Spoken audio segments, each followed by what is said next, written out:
میں اداس ہو گیا ہوں ان کے لیے. جی چاہتا ہے جہاز میں سیٹ نہ ملے تو اس کے پروں پر ہی بیٹھ کر اسلام آباد پہنچ جاؤں. آپ نے تو مس تعمیر سیٹ ریزرو کروا لی ہوگی. ہاں، مجھے کوئی شوق نہیں جہاز کے پروں پر بیٹھ کے جانے کا. میرا نے ہنس کر جواب دیا تو وقار نے آہ بھر کر کہا، ہاں بھئی، آپ جیسے رئیس بندے ایسی خواہش کیوں کریں جو پوری نہ ہو. میں وکی کبھی وہ خواہش نہیں کرتی جو پوری نہ ہو یا اس کے پورے ہونے کا کوئی چانس نہ ہو. واقعی؟ وقار نے اس کی خوبصورت آنکھوں میں آنکھیں ڈال کر کہا، بالکل، یہ میری خوبی ہے. وہ تفاخر سے بولی، شاید آپ نے کوئی ایسی خواہش کی ہو جس کا پورا ہونے کا 0% بھی چانس نہ ہو. وقار نے کہا، ایسا کبھی ہو سکتا ہے؟ سوچے ذرا، ذہن پر زور دیں. بھئی ایسا ہوا نہیں تو کیوں سوچوں؟ شاید اب ایسا ہو. وقار نے ہولے سے کہا اور بخت جہانی اسے ڈانٹ کر کہا، خاموشی سے ناشتہ کرو، فضول کی بحث شروع کر دیتے ہو. ان کے کہنے پر ہی سب ناشتے میں مصروف ہو گئے. لاہور ایئرپورٹ پر عادل حماد احمد اور ساحرہ کو ریسیو کرنے آیا ہوا تھا. پورے 10 روز بعد وہ دونوں محبت کے متوالے اپنی شہر آ گئے تھے. عادل کو حماد احمد نے اپنے آنے کی اطلاع دے دی تھی، تبھی تو وہ ایئرپورٹ پر موجود تھا. حماد احمد کو دیکھ کر وہ تیزی سے لپکا اور ان سے لپٹ گیا. دوست، یوں لگ رہا ہے جیسے برسوں بعد مل رہا ہوں تجھ سے.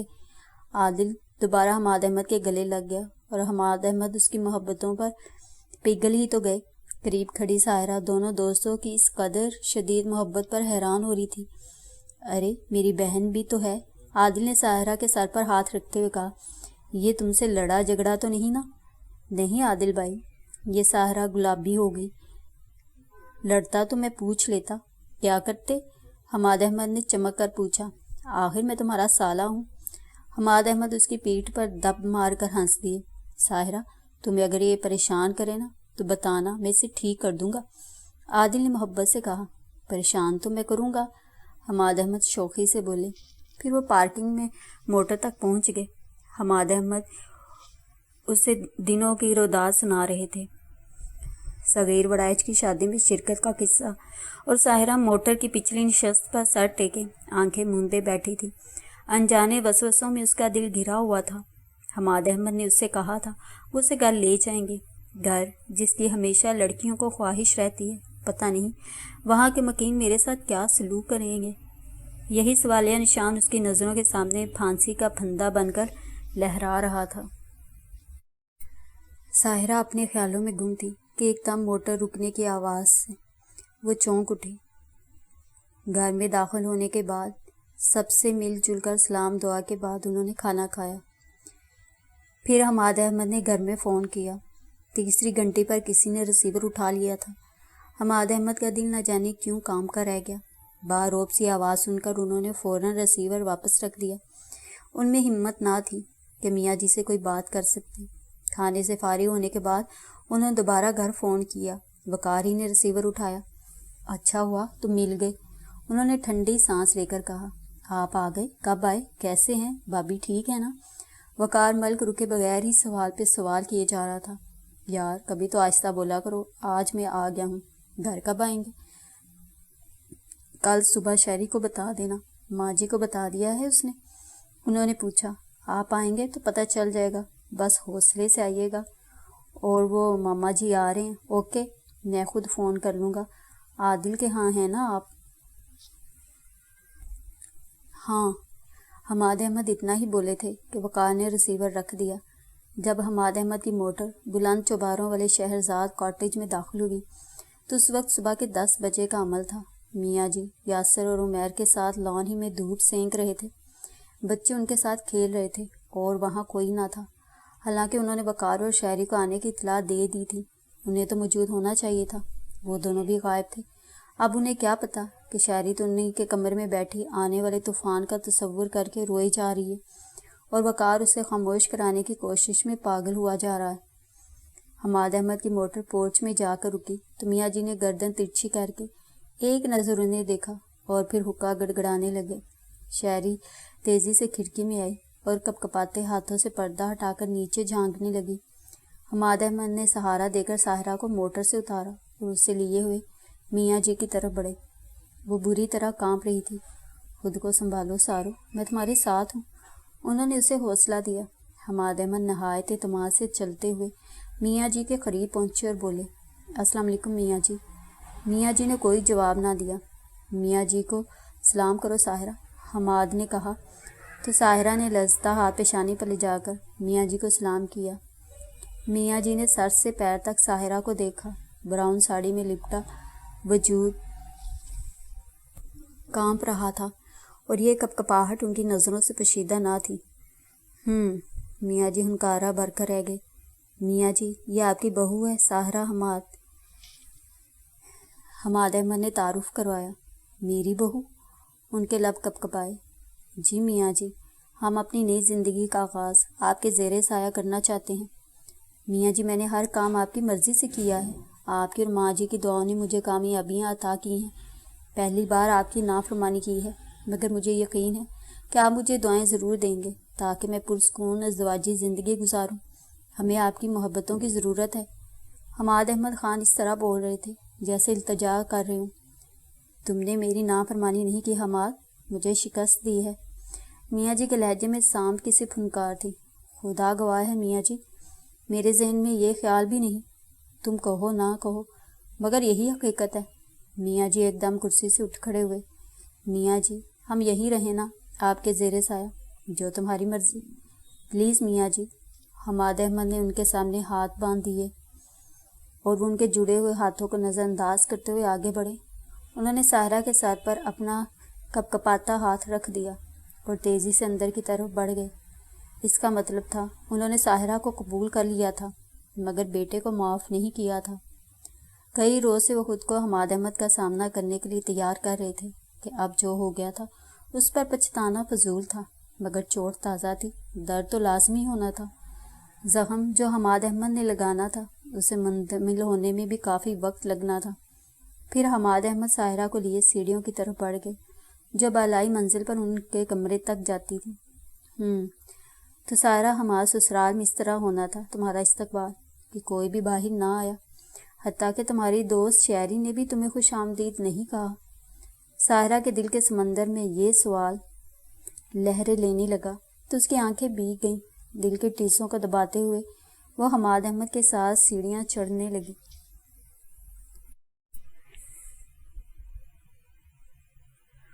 جو لوگ تمناؤں کے بیچ اپنی زندگی گزارتے ہیں ہمیشہ ناکام ہی رہتے ہیں، اور دوسروں پر حد درجہ اعتماد اور بھروسہ کرنے والے بھی زندگی کی بساط پر بازی ہار جاتے ہیں۔ خود میں حوصلہ پاتے ہوئے بھی دوسروں کا سہارا تلاشتے رہتے ہیں۔ سہارا تلاش کرنے والے بغیر سہارے کے قدم بھی نہیں چل سکتے۔ انسان کو اپنے فیصلے کا خود اختیار ہونا چاہیے۔ منزل پر پہنچنے کے لیے سہارے نہیں ڈھونڈنے چاہیے، تنہا ہی رکھتے سفر باندھ لینا چاہیے کہ سہارے تو راستے ہی میں چھوڑ جاتے ہیں۔ کہ جس طرح خواب بہت دکھ دیتے ہیں، اس طرح کسی سے بہت زیادہ امیدیں وابستہ کریں تو امیدیں بھی بہت دکھ دیتی ہیں۔ جب بھروسوں کے تاج محل ٹوٹتے ہیں تو کرچیاں دل میں کھپ کر رہ جاتی ہیں اور دل لہو لہو ہو جاتا ہے، دھڑکنیں ٹھہرنے لگتی ہیں، نبضیں ڈوبنے لگتی ہیں، آنکھوں میں طغیانی آ جاتی ہے اور گالوں پر آنسوؤں کی فصل اگ آتی ہے۔ یہی حالت امیر فاروقی کی بھی تھی۔ اسے شدید دکھ نے آن گھیرا تھا، دل میں عجیب سا درد کروٹیں لے رہا تھا، ذہنی اذیتوں نے دل ادھیڑ کر رکھ دیا تھا، ٹوٹے دل کی کرچیاں آنکھوں میں چبھ رہی تھی، روح پر عذاب اتر آئے تھے، لگتا تھا روح گائل ہوگی ہو۔ وہ ہونٹ کچلتے ہوئے ایک دم ہی صوفے سے اٹھ کھڑی ہوئی اور دریچے کے پردے سمیٹتے ہوئے دریچے کی چوکھٹ پر ہتھیلیاں ٹکا دیں۔ ہوا کا ایک تیز جھونکا اس کے وجود سے ٹکرایا تو ایک لمحہ کو وہ تھرا ضرور گئی، مگر اس کے اندر بھڑکتی ہوئی آگ اور بھڑک اٹھی۔ ٹھکرائے جانے کا دکھ اس کی رگ میں اتر گیا تھا۔ کیا خامی تھی مجھ میں حماد احمد خان، جو تم نے مجھے ٹھکرا دیا اور اس لڑکی کو اپنا لیا جو تمہارے اسٹیٹس سے ذرا بھی میل نہیں کھاتی، صرف حسین ہی ہے نا وہ جو اب ساحرہ حماد ہے۔ کیا میں حسین نہیں تھی؟ اس کے ساتھ ساتھ میرا تعلق اعلیٰ خاندان سے ہے، تعلیم یافتہ ہوں، مینرز نبھانے جانتی ہوں، جدید فیشن اپناتی ہوں، جو خوبیاں ایک شریک حیات میں ہونی چاہیے وہ سب مجھ میں تھیں۔ پھر حماد، تم نے میرے ساتھ ایسا کیوں کیا؟ میرے ہوتے اس لڑکے کا ہاتھ کیوں تھاما جسے بقول میاں جی کے تم جانتے بھی نہیں تھے؟ تم جو اتنے ایجوکیٹڈ انسان ہو، کیا تم نے روایتی لوگوں کی طرح میاں جی کی بات مان لی؟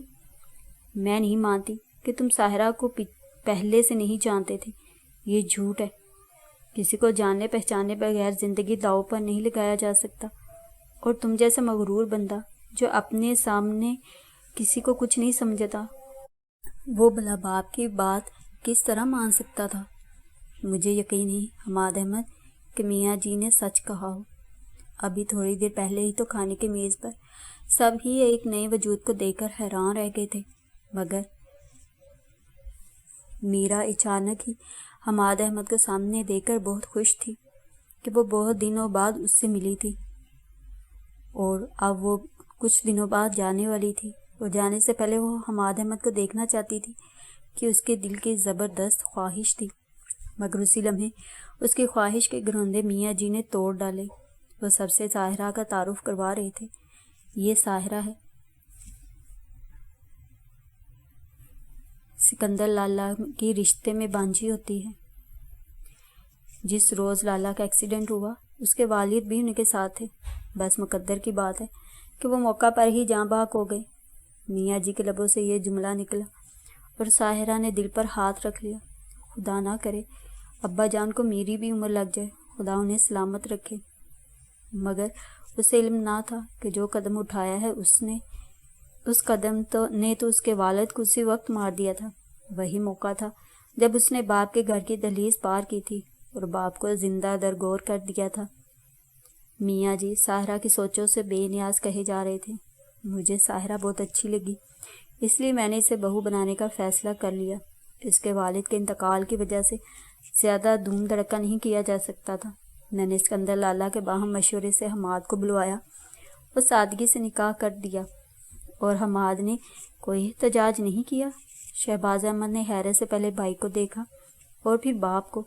میرے فیصلوں پر کوئی احتجاج نہیں کر سکتا شہباز، میرا حق ہے جو میں کروں، مجھے ہر فیصلے کا اختیار ہے۔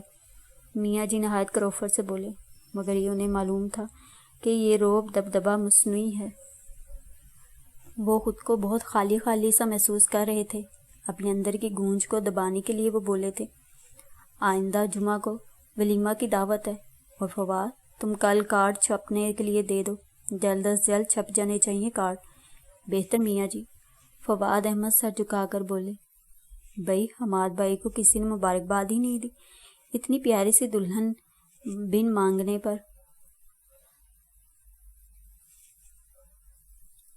وقار چہکا تو تعمیر فاروقی نے حماد احمد کے ساتھ بیٹھی ساحرہ کو دیکھا۔ واقعی وہ پیاری تھی، انگوری رنگ کے سادہ سے سوٹ میں نہایت اچھی لگ رہی تھی۔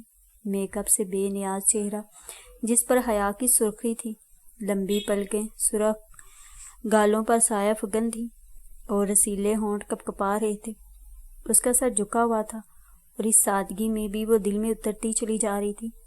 سب حماد احمد کو مبارکباد دے رہے تھے اور تعمیر نے بھی کہا، کنگریچولیشن حماد احمد۔ تھینکس، حماد احمد سر جھکا کر بولے، اور پھر تعمیر رکی نہیں، کھانا کھائے بغیر ہی اپنے کمرے میں آ گئی تھی۔ اسے یوں لگ رہا تھا جیسے ایک ساتھ ہی اس کے ذہن میں کئی حادثے ہو گئے ہوں، کئی گولیاں سنسناتی ہوئی اس کے دل میں پیوست ہو گئی ہوں۔ میرا کی تو پوری ہستی ہی ڈگمگا گئی تھی، اس کا وجود ہل گیا تھا، آنکھیں جلنے لگی تھی۔ وہ بھلا کس طرح حماد کو ساحرہ کا ہم سفر دیکھ کر برداشت کر سکتی تھی؟ اس میں یہ حوصلہ نہ تھا کہ حماد احمد کے ساتھ ساحرہ کو بیٹھے دیکھتی۔ میرا جانی، فوزیہ نے اس کے کندھے پر ہاتھ رکھ کر کہا تو وہ سوچوں کے بھنور سے نکل آئی، ایک دم پلٹی اور پھر دوسرے ہی لمحے اس نے فوزیہ کے کندھے پر سر رکھ دیا۔ کتنی ہی دیر سے رکے آنسو سہارا ملتے ہی سیلاب کی طرح بہہ نکلے، ہر بند ٹوٹ گیا۔ آج ان خوبصورت آنکھوں میں ساون بھادو اتر آئی تھی۔ اسے روتے دیکھ کر فوزیہ بھی ضبط نہ کر سکی۔ میرو، میری تو خود خواہش تھی کہ ہمیشہ تو یہی رہتی میرے ساتھ، مگر میاں جی نے جو فیصلہ کیا ہے اسے چیلنج کرنے کا ہمیں اختیار بھی تو نہیں نا فوزی۔ میرا نے اس کے کندھے سے سر اٹھا کر آنسو بھری نظروں سے اسے دیکھا اور بولی، مجھے یقین نہیں ہے کہ ساحرہ میاں جی کی پسند ہے، اور حماد احمد اگر اتنے ہی فرما بردار ہوتے تو اب تک میاں جی کے کہنے پر شادی کر چکے ہوتے۔ میں سمجھی نہیں، فوزیہ نے کہا۔ ساحرہ حماد احمد کی پسند ہے، نہ کہ میاں جی کی، اور جو کچھ انہوں نے کہا ہے وہ سچ نہیں، میرا نے ایمان سے کہا۔ تو میاں جی کو جھوٹ بولنے کی کیا ضرورت؟ یہی بات تو میری سمجھ میں بھی نہیں آئی۔ میرا بیڈ پر بیٹھ گئی۔ نہیں میرا، تم غلط سمجھی ہو، ساحرہ واقعی میاں جی کی پسند ہے۔ اگر ایسا نہ ہوتا تو اس گھر میں طوفان آ جاتا۔ تم انہیں نہیں جانتی، کوئی ان کی حکم عدولی نہیں کر سکتا۔ تم کہتی ہو تو یقین کیے لیتی ہوں، میرا نے ٹھنڈی آہ بھر کر کہا۔ فوزی، مجھے کبھی کبھی حیرت ہوتی ہے کہ یہ حماد احمد مجھے ایک دم اچھا کیوں لگنے لگا تھا، کیوں دل کے تہوں میں اترا تھا۔ محبت منصوبوں کی محتاج تو نہیں ہوتی نا، فوزیہ نے کہا۔ یقین کرو، حماد میرے آئیڈیل پر 100% پورا اترتا ہے۔ مجھے اگنور کرنے والے مرد اچھے لگتے ہیں، کتے کی طرح پاؤں میں لوٹنے والے مرد مجھے کبھی اچھے نہیں لگے۔ حماد میں ساری وہ خوبیاں ہیں جو میں اپنی زندگی کے ساتھی میں دیکھنا چاہتی ہوں۔ دل برا نہ کرو، کیا خبر خدا تمہیں حماد سے اچھا۔ نہیں فوزی ڈارلنگ، میرا اس کی بات کاٹ کر بولی۔ پہلی پسند نہیں تو پھر کوئی اور بھی نہیں، کیا مطلب ہے تیرا؟ میں دوغلی پالیسی نہیں چل سکتی کہ دل میں کوئی اور ہو۔ خواب میں حماد احمد کے دیکھوں اور حقیقت میں کسی اور کے پہلو میں ہوں۔ دوسری زندگی میں نہیں گزار سکتی۔ حماد نہیں تو کوئی اور بھی نہیں۔ دماغ تو خراب نہیں تیرا؟ کیا فلمی ہیروئنوں کی طرح فیصلے صادر کر رہی ہے؟ کیا دنیا میں اچھے مرد نہیں ہیں؟ فوزیہ نے گھرکا۔ ہیں، بہت اچھے مرد ہیں، مگر حماد جیسا شاید نہ ہو۔ دیکھو میرا، تم جذباتی ہو رہی ہو۔ میں اور جذباتی؟ وہ ہنسی، آنسوؤں سے بھیگی ہوئی ہنسی تھی اس کی۔ جب دل رو رہا ہو تو ہنسی میں بھی نمی محسوس ہوتی ہے۔ ہاں، یہ تمہارا جذباتی فیصلہ ہے، فوزیہ مضبوط لہجے میں بولی۔ یہ صرف تمہاری سوچ ہے فوزی، ورنہ سچ کیا ہے یہ میں جانتی ہوں، یا میرا دل۔ مجھے بتاؤ نا، مجھ میں کیا خامی تھی جو اس نے مجھ پر ساحرہ کو ترجیح دی؟ کیا میں ایسی خوبصورت نہیں، تعلیم یافتہ نہیں؟ تم یہ مت بھولو کہ اس نے میاں جی کی پسند کو اپنایا ہے، اس میں حماد احمد کا کوئی قصور نہیں، فوزیہ نے یاد دلایا۔ تم اس کی طرفداری کر رہی ہو کیونکہ وہ تمہارا دیور ہے، لیکن یہ وہ حقیقت ہے جسے میں تسلیم نہیں کر سکتی۔ مرضی ہے تمہاری، بس یہ سوچ لو اور دل کو سمجھا لو کہ حماد احمد تمہارا مقدر نہ تھا، جس کا مقدر تھا آنن فانن اس کا بن گیا ہے۔ دل کسی دلیل کو نہیں مانتا۔ میرا نے لب کاٹے۔ بے وقوفی ہوگی تمہاری، دل کے فیصلے کبھی پائیدار نہیں ہوتے۔ بس فوزی، میں نے پانا ہے حماد کو، وہ میری پسند ہے، اور اس کے لیے تم میرا ساتھ دو گی، دوسری بیوی بننا پسند کر لو گی؟ فوزیہ پہ حیرت کے سمندر میں غوطہ زن تھی۔ حماد احمد کی خاطر میں سب کچھ کر سکتی ہوں، تم کسی طرح بھی اسے میرے لیے ہموار کرو گی؟ پاگل ہوئی ہو بھلا، یہ کیسے ممکن ہے؟ فوزیہ نے پریشان ہو کر کہا۔ میری اچھی فوزی، اس نے فوزیہ کے گلے میں بازو پرو دیے، تم ٹھنڈے دل سے غور کرو، وقت کے ساتھ ساتھ تم اپنے اس جذباتی فیصلے کو بدلنے پر مجبور ہو جاؤ گی۔ فیصلے بار بار بدلنے کے لیے نہیں ہوتے، مگر ایسے بے تکے فیصلے بدل لینے چاہیے جن میں سوائے دکھ کے کچھ اور ملنے کا آسرا نہ ہو۔ تم کیا جانو؟ میرا ہنس دی اور پلنگ کی ٹیک سے ٹک کر فوزیہ کی طرف دیکھتے ہوئے بولی، تم نے کبھی محبت کی ہوتی تو کبھی مجھے اس طرح فضول قسم کی نصیحتیں نہ کرتی۔ اچھا، گولی مارو اور اٹھو، کھانا کھا لو، منہ ہاتھ دھو لو، میں لاتی ہوں تمہارے لیے۔ فوزیہ اٹھتے ہوئے بولی، مجھے بھوک نہیں ہے۔ وہ بولی، تم کھانا کھائے بغیر میز سے اٹھائی تھی، اور مجھے علم ہے کہ جب تک تم کھانا نہ کھاؤ نیند نہیں آتی تمہیں۔ اب تو کھانا کھا کر بھی نیند نہیں آئے گی فوزی، میرا نے مسکرا کر کہا تو فوزیہ اسے دیکھ کر رہ گئی۔ بس اٹھو تم، میں کچھ نہیں جانتی۔ فوزیہ نے اس کا ہاتھ تھام کر اسے اٹھایا اور زبردستی ہی باتھ روم میں دھکیل کر کمرے سے باہر جاتے جاتے بولی، اب اگر تم روئی تو مجھ سے برا کوئی نہیں ہوگا۔ میرا سر جھٹک کر رہ گئی، اس کی آنکھیں جل رہی تھیں۔ بھلا آنسوؤں پر کس کا اختیار رہا ہے؟ اس کی آنکھوں میں تو ٹوٹے سپنوں کی کرچیاں چبھ رہی تھیں، اور وہ اپنی جلتی آنکھوں پر ٹھنڈے پانی کے چھینٹے ڈال رہی تھی۔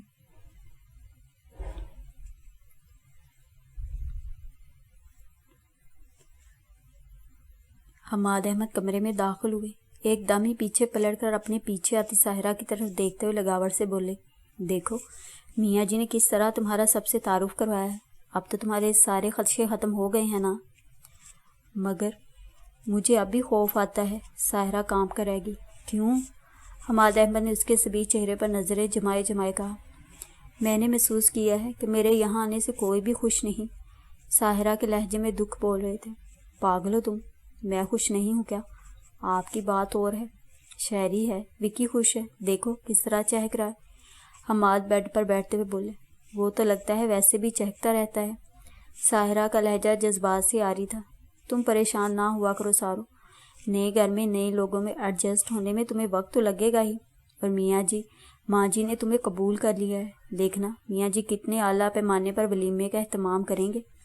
حماد احمد نے خوش ہوتے ہوئے کہا، امی یہ سب درست ہے، لیکن ساحرہ کا جملہ ادھورا ہی رہ گیا۔ دروازے پر دستک ہوئی تو وہ حماد احمد کے پاس سے اٹھ کر جلدی سے سامنے پڑی کرسی پر بیٹھ گئی۔ حماد احمد مسکرا دیے، یس۔ وقار اور بخت جہاں اندر آ گئے۔ وقار لہراتا ہوا آگے بڑھا، ساحرہ ساس کو دیکھ کر اٹھ کھڑی ہوئی۔ بخت جہاں نے آگے بڑھ کر ساحرہ کو گلے سے لگایا اور بولی، میاں جی نے تمہیں بہو تسلیم کر لیا ہے اور تم نے اپنی اہمیت کو منوانا ہے، میاں جی کے دل میں گھر کرنا ہے۔ بہت مشکل راہ منتخب کی ہے تم نے، اگر عفو درگزر سے کام لوگی تو منزل آسان ہو جائے گی۔ بخت جہاں ہولے ہولے کہہ رہی تھی، ماں جی ساری نصیحتیں بہو کو دے رہی ہیں، کچھ بیٹے کو بھی کریں۔ وقار ملک نے شوخی سے آنکھیں نچائیں۔ حماد کو کیا کہوں سوائے اس کے کہ جتنا بڑا قدم اس نے اٹھایا ہے اس پر ثابت قدم رہے، بلکہ دونوں ہی ثابت قدم رہیں۔ ویسے مامی جی آپ نے بھی بہت بڑا کارنامہ انجام دیا ہے۔ وقار نے کہا، کیسا کارنامہ؟ حماد احمد بولے، میاں جی کو منانا کوئی آسان کام نہیں تھا، میں تو بہت خوف زدہ تھا کہ پتہ نہیں کیا ہوگا۔ حیرت ہوئی ہے مجھے کہ انہوں نے حماد بھائی کو کچھ کہا ہی نہیں۔ کیا گول کر پلایا تھا آپ نے؟ بس جو طوفان تھا میں نے خود پر ہی جی لیا، بہت منتوں ترلوں سے منایا ہے انہیں۔ حماد تمہیں علم نہیں کہ تمہارا میاں جی بہت مضبوط شجر تھے، تمہاری نافرمانی سے اس شجر کی جڑیں ہل گئی ہیں۔ ماں جی اس کے علاوہ کوئی چارہ بھی نہیں تھا، میاں جی کو تو میرا پسند تھی جو مجھے پسند نہیں، اب بھلا میں ان کی پسند کو اپنی پسند کس طرح بنا سکتا تھا؟ جو میں نے اپنے لیے مناسب سمجھا کر لیا، یہ میرا حق تھا۔ حماد احمد خان ذرا بھی شرمندہ نہ تھے۔ آخر کب تک میاں جی ہم پر فیصلے مسلط کرتے رہیں گے؟ کب تک انگلی پکڑ کر چلائیں گے؟ زندگی ہماری ہے، ہمیں گزارنے کا حق ملنا چاہیے اپنی مرضی سے۔ حق مانگنے کا یہ کون سا طریقہ ہے حماد؟ بخت جہاں کا لہجہ کٹیلا تھا۔ دنیا کہیں سے کہیں جا پہنچی ہے اور آپ لوگ وہی لکیر کے فقیر بنے ہوئے ہیں۔ گٹ گٹ کے زندگی نہیں گزار سکتا میں، مجھے کھلی فضا چاہیے، رسم و رواجوں کا دھواں نہیں۔ نئی نسل بہت جلد باز ہے، ساری منزلیں جلد از جلد طے کر لینا چاہتی ہے۔ پتر تم اس کی عادتیں نہ اپنانا۔ بجہاں نے ساحرہ سے کہا تو وہ سر جھکا کر رہ گئی۔ یہ کون سی منزل تھی؟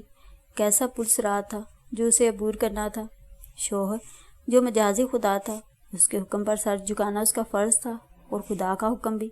وہ تو شوہر کی پسند میں ڈال رہی تھی، مگر یہ ساس نے کیا کہہ دیا تھا کہ اس کی عادتیں نہ اپنائے، کس کا کہا مانے اور کس کی بات نظر انداز کر جائے۔ ساحرہ کے ذہن میں خیالات کے دھاگے الجھ رہے تھے۔ بھائی اب اس موضوع کو ختم کریں، اچھی اچھی باتیں کریں، جو ہونا تھا ہو چکا۔ وقار ملک نے بیزاری سے کہا، اور اسے یہ بالکل اچھا نہیں لگ رہا تھا کہ حماد احمد کو بار بار یہ احساس دلایا جا رہا ہے کہ انہوں نے غلط راہ چنی ہے جو منزل کی طرف نہیں جاتی۔ پھر ساحرہ کیا سوچتی ہوگی کہ جب سے وہ آئی ہے مسلسل سنگ باری ہو رہی ہے۔ لفظوں کے سنگ تو جسم کی بجائے روح پر لگتے ہیں نا۔ بخت جہاں اٹھتے ہوئے بولی، میں نوری کو بیچتی ہوں، دودھ پیو گے یا چائے؟ کچھ بھی نہیں ماں جی، دودھ پی لینا، وہی بیچ دیتی ہوں۔ بخت جہاں نے کچھ اتنی محبت سے کہا کہ ساحرہ انکار ہی نہ کر سکی۔ بخت جہاں کے جانے کے بعد ساحرہ نے بہت سہمی ہوئی نظروں سے حماد احمد کو دیکھا، جن کی آنکھوں میں قندیلیں جل بجھ رہی تھیں اور لبوں پر اس کی محبتوں کی لازوال مسکراہٹ تھی۔ جو کچھ مامی جی کہیں آ مانے بابو۔ وقار نے ساحرہ کا سر تھپ تھپایا۔ شہری نے کبھی تم سے وکی کا ذکر کیا تھا سارو؟ حماد نے پوچھا۔ نہیں تو، ساحرہ نے کچھ نہ سمجھتے ہوئے کہا تو وقار ملک جلدی سے بولا، بہت بدتمیز ہے شہری، اور نہ ہی مجھے اس سے کبھی کوئی اچھائی کی امید ہے۔ وقار نے کہا، میں سمجھی نہیں۔ وہ واقعی کچھ نہ سمجھی تھی۔ بھائی یہ شہری کا شریک سفر ہوگا آئندہ دنوں میں، حماد احمد نے خوش ہو کر بتایا۔ مگر شہری نے تو مجھے کبھی نہیں بتایا کہ وہ انگیجڈ ہے. دیکھا دیکھا، میں نے کہا تھا نا، کتنی نالائق ہے وہ، وقار بولا. بھئی کون نالائق ہے؟ شہرزاد کمرے میں آتے ہوئے شوخی سے بولی. تم اور کون؟ یہ ذکر خیر تمہارے ہی بارے میں ہو رہا تھا. اس سے زیادہ اچھے الفاظ میں تمہارے علاوہ کسے یاد کیا جا سکتا ہے؟ وقار نے کہا. کیوں، میں نے تمہارا کیا بگاڑا ہے؟ شہری نے ساحرہ کے پاس بیٹھتے ہوئے وقار کی طرف دیکھا. اچھا بلا چانس گنوا دیا میرا. کیسے بھئی؟ حماد احمد نے ہمیشہ کی طرح وقار کی باتوں میں دلچسپی لیتے ہوئے کہا. تو وقار ان کے کندھے پر گال رکھتے ہوئے شہری کی طرف اپنی شریر نظروں سے دیکھتے ہوئے بولا. اب دیکھیں نا، یہ آپ سارو بابی کا ذکر کرتی تھی، اور سارو بابی سے آپ کا تو آپ کی دلوں کی لائن کلیئر ہو گئی نا. جی نہیں، میں تو، شہری نے کہنا چاہا. اب بولو مت زیادہ. وقار لڑاکا عورتوں کی طرح ہاتھ نچا کر بولا. اگر حماد بھائی یہ سارو بابی سے میرا ذکر کرتی، میری تعریفیں کرتی، تو یہ میرے لیے بھی بے قرار ہو کر باغی چلی آتی. وقار نے اتنے مزاحیہ انداز میں یہ بات کہی کہ حماد اور شہری ہنس دیے. ساحرہ بھی مسکرا دی، مگر اس کے دل میں وقار مل کی بات رازو ہو گئی تھی. تو یہ میرے لیے بھی بے قرار ہو کر باغی چلی آتی. یہ جملہ اس کے دل پر کوڑے کی طرح برسا اور ساحرہ کی روح تک بلبلا کر رہ گئی. لگا جیسے کانوں میں پگھلا ہوا سرسہ انڈیل دیا ہو. حالانکہ یہ کہتے ہوئے اسے علم تھا کہ وقار کی نیت کا اس میں دخل نہیں، مگر وہ کیا کرتی کہ بہت حساس تھی، جو جرم کر چکی تھی. ذرا سی بات اسے مجرم گردانتی تھی. اسے پتہ نہ تھا کہ وہ تینوں وقار کی کس بات پر ہنس رہے تھے. حماد احمد ہنستے ہوئے کہہ رہے تھے. سارو، یہ وکی بہت شریر ہے، اس کی باتوں کا برا نہ مانا. جی اچھا. سارا کے لب یوں ہلے جیسے پھول سے شبنم گرے. یہ آپ ٹوٹوں میں بات کیوں کرتی ہیں؟ وقار نے پوچھا. نہیں تو، یہ اس کی عادت ہے. ان کا لہجہ بیوی کی محبتوں میں ڈوبا ہوا تھا. آپ کو تو بہت مشکل ہوگی. وقار سر کھجا کر بولا. بھلا کس طرح؟ خصوصاً اظہار محبت کے موقع پر. وقار نے شوخی سے کہا. بدتمیز. حماد احمد دپ مار کر بولے. بھلا بار بار اظہار محبت تو نہیں ہوتا نا؟ محبت کی تجدید تو ہوتی ہے نا؟ وہ بھلا کب باز آنے والا تھا؟ اور تجدید لفظوں کے محتاج نہیں ہے، کیوں سارو؟ انہوں نے بی بی سے پوچھا تو وہ سر جھکا کر رہ گئی. بھائی ہم تو لفظوں سے تجدید کے قائل ہیں، وقار نے بتایا. تم عقل کے کورے ہو. پلیز حماد بھائی میری دو عدد خواتین کے سامنے انسلٹ نہ کریں. وہ ایک دم سنجیدہ ہو گیا. وجہ؟ وہ ہنسی ہونٹوں کے گوشے میں دبا کر بولے. آپ کو علم ہونا چاہیے کہ ان خواتین میں ایک تو میری ہونے والی بیوی اور دوسری. وقار نے ہونٹ کا کونا دبا لیا. اس سمے اس کے چہرے پر اتنی شرارت تھی کہ ساحرہ کا دل ہولنے لگا. پتہ نہیں اب کون سا تیر ترکش سے نکالے گا. بات کیوں دوری چھوڑ دی تم نے؟ کیا رشتہ ہے تمہارا دوسری خاتون سے؟ حماد احمد کو مزہ آ رہا تھا. میرا تو ان سے کوئی رشتہ نہیں، البتہ مستقبل میں میرے بیٹے کا رشتہ ان سے ہو جائے گا. ہیں تمہارا بیٹا؟ حماد احمد بے چین ہو گئے. کیا آپ لوگوں کا داماد نہیں بن سکتا وہ؟ وقار نے اتنی بے ساختگی سے کہا کہ حماد احمد زور سے ہنس دی. ساحرہ بھی ہنس دی اور شہری بری طرح جھینک گئی. مستقبل کی پلاننگ تم بہت شاندار کرتے ہو. حماد اسے داد دیتے ہوئے بولے. شکریہ شکریہ. وہ کورنش بجا لایا. پھر وہ کتنی ہی دیر تک اپنی باتوں سے انہیں ہنساتا رہا اور ساحرہ کے ذہن میں سے وسوسوں کے بادل چھٹنے لگے.